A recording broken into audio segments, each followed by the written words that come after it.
Хабар агенттігінің тапсырысы бойынша Джейвис ұсынады.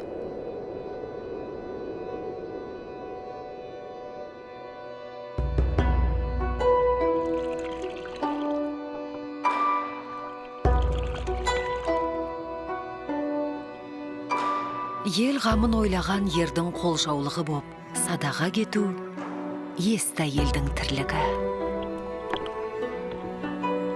Есті келін енеден деген. Бай баласы байға ұқсар, байлаулы тұрған тайға ұқсар. Би баласы биге ұқсар, алты қанат үйге ұқсар. Хан баласы ханға ұқсар, биік шыңға ұқсар. Құл баласы құлға ұқсар, мал таптаған гүлге ұқсар. Ханның ұлы қарауыл, бидің ұлы шың дауыл екені хақ.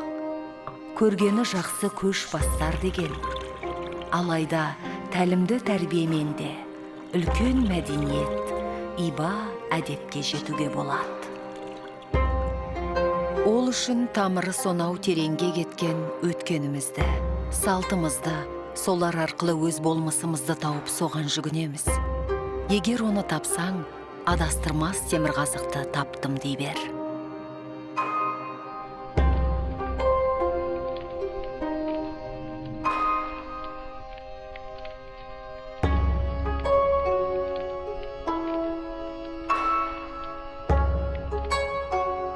Бірақ ол үшін адамға сана керек.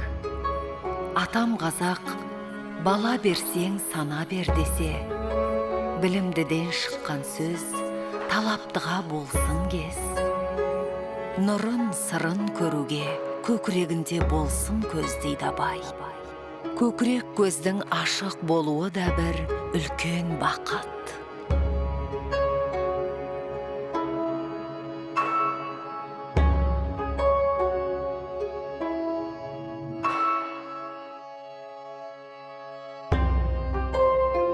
Қыз келіндердің аталар мен ағалар атын атамауы, қайныларына жекелеген ат қоюы, үлкендерге сәлем салуы, бөтендер көзінше именшектеп, төменшіктеп көзін жерден көтермеуінің астарында да тектілік, иба, ұят жатқанын, зор мәдениет жатқанын білеміз.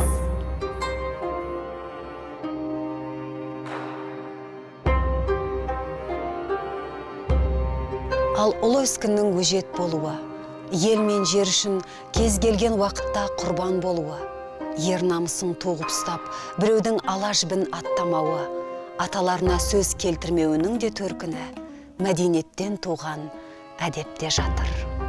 Әдеп пен ибаны кішілік демей, кісілік қасиетке балаған қазақтың болмысы осы. Бұл қазақтың келіні.